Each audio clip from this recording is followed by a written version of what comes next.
Hey Gene, I think this the one, baby. It's your boy Killer, Grant, Atlantic, Chain of Command. Yeah, clap,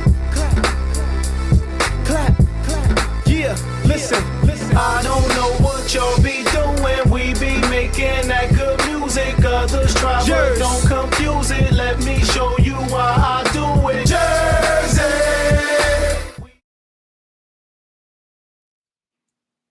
Okay. And then it needs to be goals and deadlines that the masjid sets for the community and utilizes the members in the community to reach those goals and to reach that deadline. I agree. I think that this was a great answer, man. And I hope that, I know you don't care about the people's perception, but I think that when we put this information out there, you know, hopefully it'll wake up some brothers. You know what I mean? But my next question is, can you provide some ways we can end systemic racism against blacks in America? Like, you know what I mean? Do you have any ways that, because you speak on that on a lot of the podcasts, and I'm curious that do you have any, some offering of advice for it? Yeah, for sure. So we have to create, it's about creating, owning, and operating institutions that mirror the white power structure. We have to create, own, and operate institutions that mirror the white power structure. We have to develop our own FBI.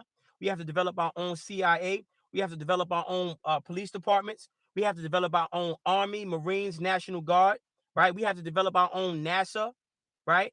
We have to get into space exploration, sea exploration. We have to get into import-export businesses, right? So every institution that protects the white power structure, we have to have a similar institution to protect the black power structure. And this is how we get away from systemic racism, because the biggest thing that the slave trade left as residue was us being dependent on the government and not being dependent on ourselves, because we don't have enough power for personal self-dependency.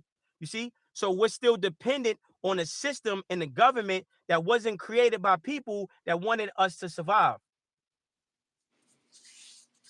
Okay. All right, that's a good answer. All right, so as a black man, I understand slavery has affected, me, you, our ancestors, everything. You know what I mean? And but you seem to have a distaste for the white man. I'm just playing devil's advocate. And I believe, because in life, you know what I mean? Like, I'm gonna use an example. I have an accountant. He's a Caucasian man. He got a heart of gold. You know what I'm saying? Like, he's done some things for me that my family wouldn't even do for me. Now listen, this is just me giving you an example. Why do you have? We gotta ask the hard questions, Smart. These are not hard questions. Listen, but let me cook though. Let me cook, Smart, because I know you're gonna come back. Why do you have a distaste for the Caucasian man, and do you feel like none of them have any good in them? That's my question. Listen, first of all, you have to be knowledgeable. And if you're not knowledgeable, how can you give me money that's mine like it's yours, but you doing me a favor, giving me a 1% of the money that's mine? We're still affected by slavery, okay? And the slave master's children are the ones who inherited the wealth, you see, and the positions of power through nepotism, through bloodshed, through the slave trade. So ain't no white man doing me no favors by doing something for me. Fuck out of here. What favor you doing for me? I did everything for you. I did everything for you. And my ancestors did everything for you. We built this whole country. The slave trade, the whole wealth of the U.S. was built on our fucking backs. And there's too many white people. Let me ask you a question. If there was a zombie apocalypse, right? And there was a million zombies running towards your door, and there was a possibility that two of those zombies weren't zombies, were actually people that wasn't infected. Are you going to wait to figure out the two people? that are good? Nah, hell no. Fuck out of here. It's too many motherfucking white people that are evil to be worrying about the one token Caucasian that might have a halfway decent fucking mindset. And to keep it real with you, bro, it's not in no white man's nature to put you ahead of him. That's not even in the man's nature to put you ahead of him. Okay? So don't let him patronize and play you and manipulate you like he doing something for you. You supposed to do something for me, you fucking inferior. You supposed to do something for me. After all the shit your forefathers did to my forefathers, huh? We tried to build cities. We tried to build Black Wall Street. We built cities in St. Louis. We built Central Park. We built this whole shit. And anytime we tried to do for self, your fucking forefathers killed my forefathers and made it hard for us. And we still dealing with that shit. So I'm supposed to be happy you doing something for me? Get the fuck out of my face. I'm not an integrationalist, bro. White people are, listen, the atrocities that white people have done to us, they owe us 1,000 years of empathy and apologies. So you're not doing me no fucking favor. I'm not smiling in no fucking white man face. Every rich white man on this fucking planet, that's not his money. So when you see Bill Gates donating money, you ain't get the fuck out of here. That's all our money. The white man doesn't have no wealth because he stole it all. You see? Yeah. And when you start loving yourself more, why you want, bro, I don't need no white friends. Why you ask yourself, why do you feel you need to highlight the one possible, because you don't even know, the one possible halfway decent, fuck out of here. Hey, listen, I like that answer. We having a healthy debate, man. You know what I mean? My next question, man, is we're gonna go right into it. What's your take on interracial relationships now that you already spoke on that point? We're gonna roll right into it. It's the same thing. How could you love someone whose father will never love your father?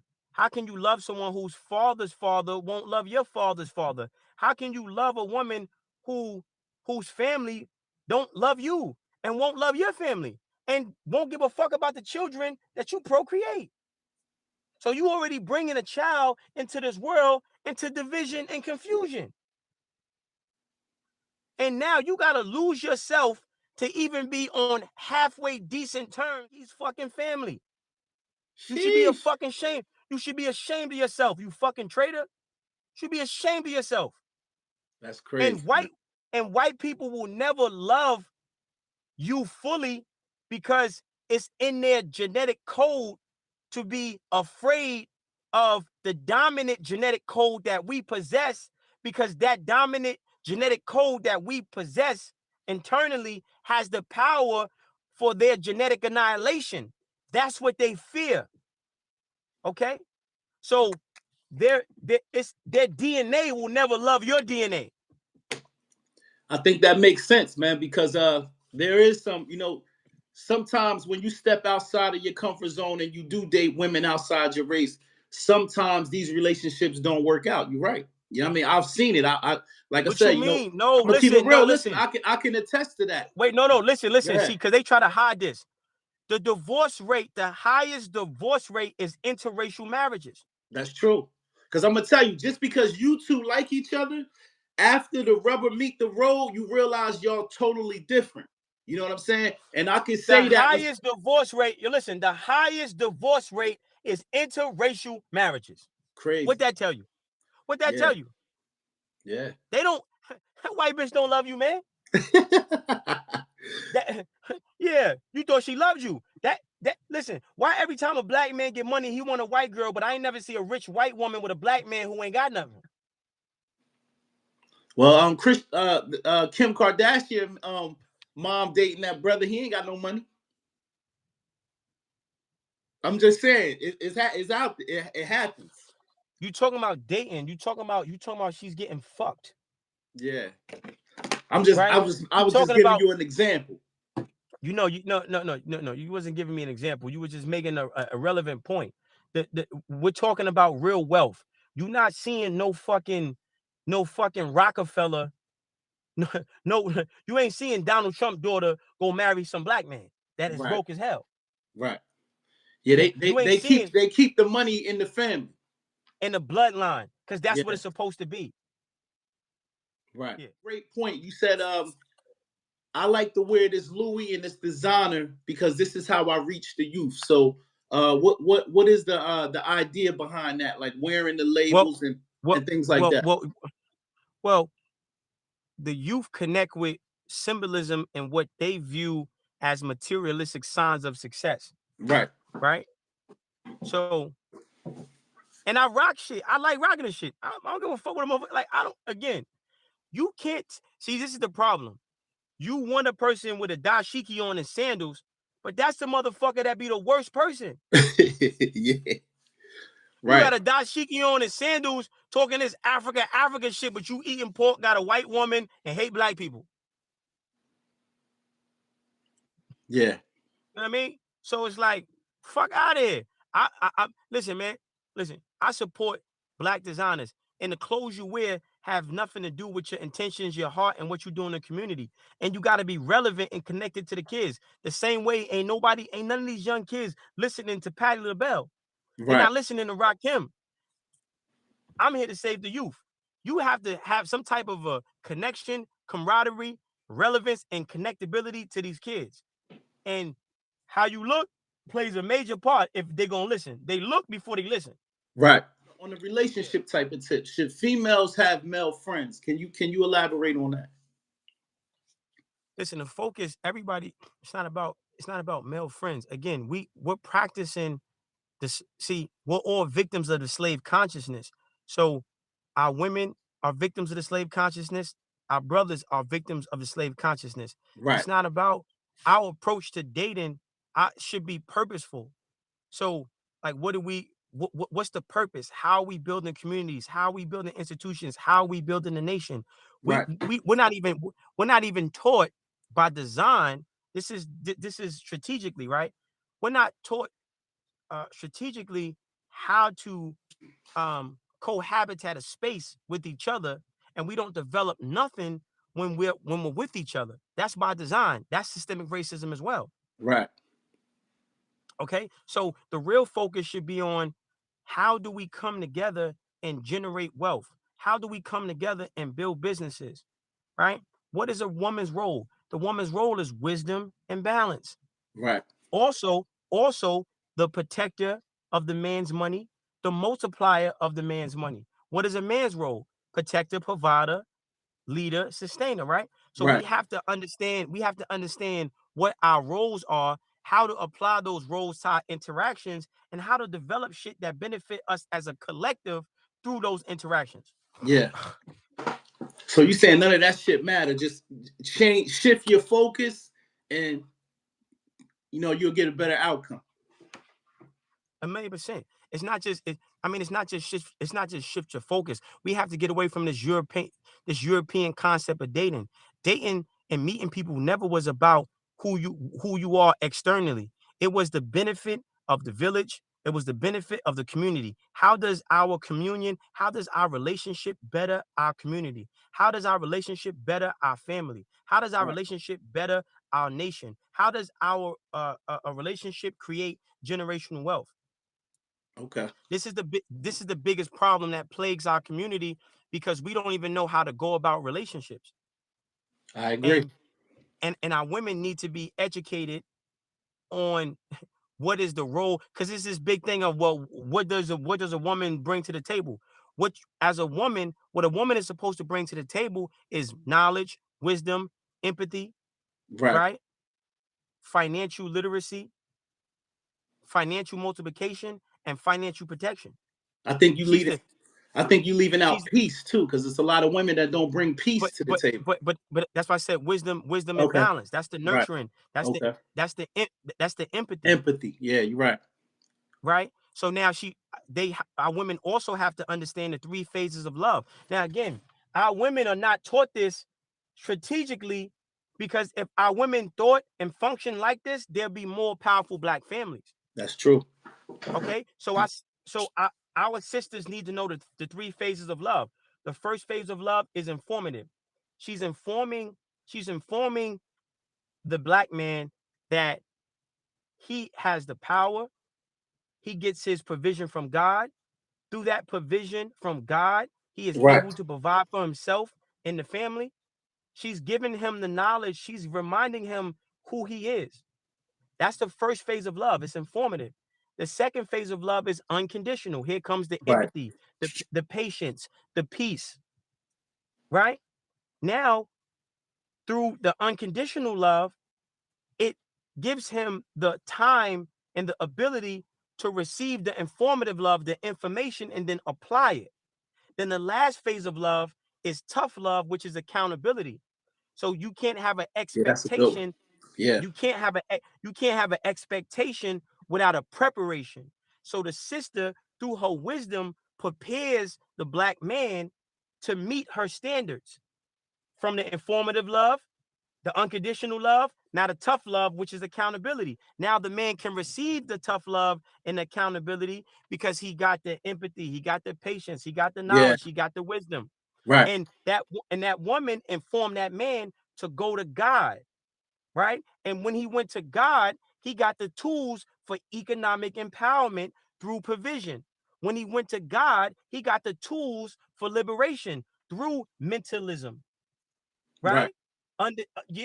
Mentalism, right? Understanding that how you think creates how you feel becomes an emotion, that emotion becomes a vibration, that vibration becomes a magnet that attracts things to you, right? He also got correspondence, meaning all elements of the universe are inside you. We create our reality. It's cause and effect, input, output, right? Creating our own reality. So this is what the woman is giving the man, the black man, knowledge himself. Remind him, like, baby, the universe is inside you. You snap your finger, it's done. Right. And you don't just pray with your mouth, you pray with your actions. So the actions you take becomes the prayer. The actions you take working towards what you're asking God for, that is your prayer. And the answer to your prayer is the results you receive based upon the actions you take. And Allah will bless you through provision and let you reach the results, let you reach the goal and have the deadline. But there has to be an expiration. There has to be an expiration in the destination. It can't be, I'm just making salat 5 times a day, going to the masjid 3 times a week, but I'm still broke and fucked up. See? I agree. All right, so why you think today, due to social media, more females focus on being a bad bitch instead of being Claire Huxtable? It's programming. Like I told you, we're dealing with systemic racism. We're dealing with white supremacist groups who want to perpetuate and continue the continuation of a slave consciousness. So if they hypermasculate the black woman, if they turn the black woman into a whore, if they emasculate the black man, turn him into a homosexual, how can we build families? How can we have a nation in this world? We can't. That's a program given to our sisters, given to this young generation by white supremacist groups who want to maintain that power structure. See? So it's not the sister's fault, even though she's being used, even though we see the puppet, there's actually a puppet master pulling the strings attached to that sister's subconscious mind in a way that makes her unappealing and unattractive for marriage and nation building. Good answer. And all these topics are supposed to be addressed in Juma. All these topics are supposed to be addressed in the masjid. Because I'm telling you, this is the reason why a lot of brothers are committing suicide.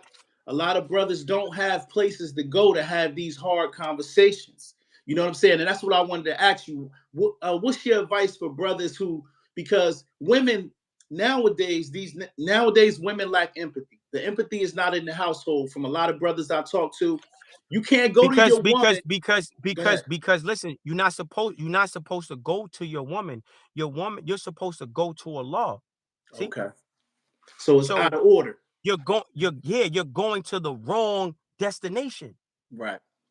You're going to the wrong gas station. See? Because you've been conditioned through the slave consciousness to view your woman as God. And the slave master has given the black woman more financial power than the black man through laws and corporate America, through the system. So now you're relying on the woman, and the woman doesn't respect you because she's looking at herself like, well, I'm doing it. I got a job. I got good credit. I got this. I got that. But she's not realizing, due to her lack of knowledge and her slave consciousness, she's not realizing that the black man is under attack. And the same opportunities available to the black woman is not available to the black man through a white supremacist system. The only way we have opportunity is through Allah. That makes sense. Yeah. So this is what Juma is supposed to be about. This is what going to the masjid is supposed to be about. Teaching the brother how to be masculine, how to depend on the law, how to get provision from Allah, how to have confidence, how to have self-esteem, how to have affirmations. And it's not just astaghfirullah, astaghfirullah, astaghfirullah, astaghfirullah, astaghfirullah, astaghfirullah, astaghfirullah, astaghfirullah. It's not just that. I'm enough, I'm enough, I'm enough, I'm enough, I'm enough, I'm enough, I'm enough, I'm enough, I'm enough, I'm enough. It's not just astaghfirullah, astaghfirullah, astaghfirullah, astaghfirullah. No, I am protected. I am protected. I am protected. I am protected. It's not just astaghfirullah, astaghfirullah, astaghfirullah. It's I am on the right path. I am rich. I am happy. Replacing the negative thoughts with positive thoughts. When you get one negative thought, replace it with 100 positive thoughts. So it's not just using the thicker beads to apologize and seek mercy. It's also using the thicker beads to reinforce a positive mindset with an affirmation that makes you feel empowered, that makes you feel good, that puts you in a vibration to receive provision from Allah. Great answer, man. I ain't gonna lie to you. You cooking today, man. All right, so listen, man. What inspired you to become a community activist? And tell me real quick. That's a two-part question. What inspired you to become a community activist? And I want to know about this plan to open 100 black bodegas in New York City.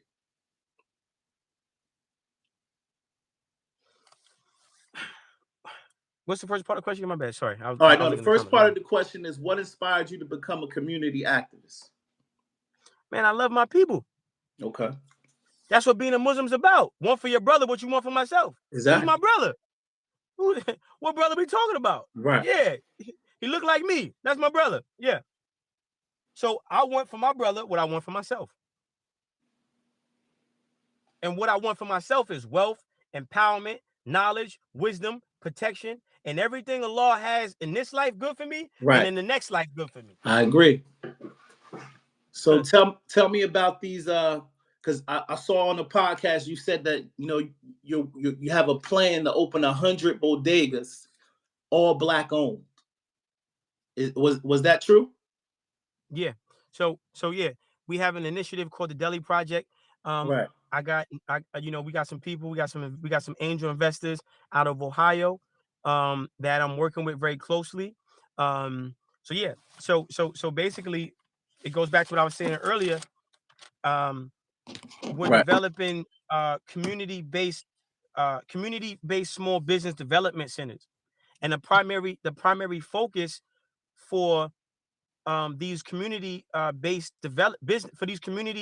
small business development centers is opening up delis. Also, the supermarket.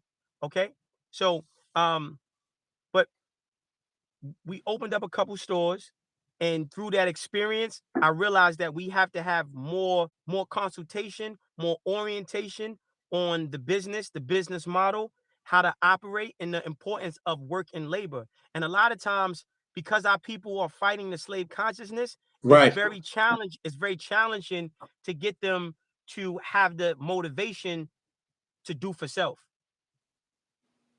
So that's why it's important to talk about affirmations, mantras, and have town hall meetings. So now, as far as what are you guys bringing in those bodegas? Is it going to be a better choice of food, organic, or because at the end of the day, you also speak on the food is also a chemical weapon against us. You know what I mean? So what's your goal for, what are you guys putting in those bodegas? Well, we gotta take small steps. Right. Because we don't have too many black farms. We don't develop too many, right? Right. We don't have our own PepsiCo yet. So the first thing is just controlling the lucrative business models that make the most money in the community. Right. And then make better choices later, you're saying. Yeah, not make better choices later, but develop better options later. Yeah, I like that. And have equity and ownership in those options. Again, we're dealing with systemic racism. We don't have nothing. We're Right. dependent on the white man for everything Yeah. by design. That's Right. what slavery did. We don't have our own government. We don't have our own nation. That's what slavery did. We don't understand that we have to have a connection to Africa. That's what slavery did. Okay. So the first step is, okay, let's start owning businesses in our neighborhoods. Right. Right. Let's start owning business in our let's start, right? And I know we're gonna get pushed back. I know people gonna laugh. It's okay. Right. But Yeah. we're gonna start the process. Right. Yeah. We're gonna start the process, and we're gonna ask Allah for protection. Right. Right. So again, that goes back to what I said earlier. That's what the focus of the masjid is supposed to be about. Just implementing these new ideas, because I think These are no. These are not new ideas. Implementing the tools for economic empowerment that Islam provides. Right. Developing a relationship with the law in a way that allows the men in the community to actually be the men in their community. Right. To be the protectors, the providers, heads of their households. Because that's what a law has obligated, that's what a law has made an obligation for us to do and be as men. So if there's not a school that teaches us how to meet the standard or meet the expectation that Allah has placed on us for our existence, then there's a problem. Don't tell me I have to take care of my family, but there's no school to teach me how to take care of my family. Don't tell me I'm supposed to be the provider, but don't teach me the systems I need to cultivate and apply so I can be the provider. I agree. All right, man. So switch gears real quick, man. You're a talented musician, man. I see you drop a lot of freestyles on podcasts, different hip hop platforms. But at this point, being that the music business is like on a decline, are you looking for a record deal in the music business? Go ahead. The music business is not on decline. The music business is on the rise because the internet makes access to the world easier. The internet gives us distribution. So I think I'm speaking on streaming. Like the money's not there. So no. The money is always there when we have majority equity and ownership, and when we don't have a slave consciousness. We have to develop our own platforms, and this is what the masjid is supposed to teach us how to do. How to do for self. So the same brain that is in the head of the person who built Spotify, okay? Sean Parker, one of the founders of Spotify, right? He's not smarter than me. He's not smarter than you. He just applied himself in an area and put a price tag on it and monetize. Right. but it's a lot of gatekeeping going on though. There's no such thing as gatekeeping when you building your own gate to open and walk through. Like you said, it just takes longer. We don't know. I don't know if it takes longer, right? Don't put words in my mouth. What I said was, in regards to things taking longer, meaning a lot of times it takes you time to accept. The opportunities that you have available to you because you've been conditioned not to see the opportunities available to you. Okay. Because of the slave consciousness. So how do you feel about music right now, man? Is it I love it. I love it. Okay. I love it. Listen, art, rhythm, poetry, and flow is never going nowhere. There's always an audience. This is what I said. Balance, polarity, balance. There's always, that's like saying everybody's a homosexual. I guess I should be gay. Nah, no Diddy. Right? So Right. we're not moved by what the masses do. We're moved by what moves us. See? Right. Do you feel like it's the age limit on hip hop?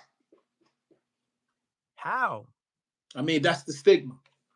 You keep projecting. You sound. Listen. No. Listen. You don't want to I'm listen. asking We have to questions ask questions. No. You have to ask questions. No. It's only a limit when you stop. It's only a limit when you stop creating. It's never too late to be what Allah gave you the gift to be. I agree. I wanted to Only get your think take about on. what you want. Only think about what you want. Forget about what you don't want. Never speak about what you don't have. Only think about what you want. Forget about what you don't want. Never speak about what you don't have. We have the ability to produce any and everything that we want. There's no age limit on nothing. How you think creates how you feel. How you feel becomes an emotion. So think the thoughts that empower you. Think the thoughts that give you inspiration and motivation. Think the thoughts that pump you the fuck up. And then take action. I got it. All right, so podcast or commercial radio, man, what's more important right now? Everybody's different. Everything media is important, period. Telecommunications is important, period. Radio's not going nowhere. Podcast is not going nowhere. We just adding more paint to the canvas. Right. That's a good perspective, because some people argue and say that radio doesn't matter anymore, but I feel like Hot 97 is still Hot 97 to me. You know, it still means sure. something. 1,000,000%. Huh? 1,000,000%. I said 1,000,000%. All right, so let me ask you this question, man. Like, I talk to a lot of young brothers in the community, and it's like, why do you feel like, as far as content creators, whether you're trying to start a business, why do you think your day one friends or people that you've been knowing for years compete with you? But it seems like the I don't think like that. No. Listen, only think about what you want. Forget about what you don't want. Never speak about what you don't have. Right. You don't have the luxury to focus on that.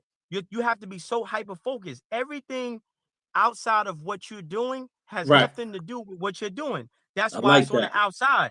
I like that. Everything on the outside of what you're doing don't got nothing to do with what you're doing, because it's on the outside of it. So we not looking out the window. We only looking in the mirror. Right. Or full speed ahead. You know what I mean? Right. We only looking in the mirror. And when we only look in the mirror, we create a vibration that has a gravitational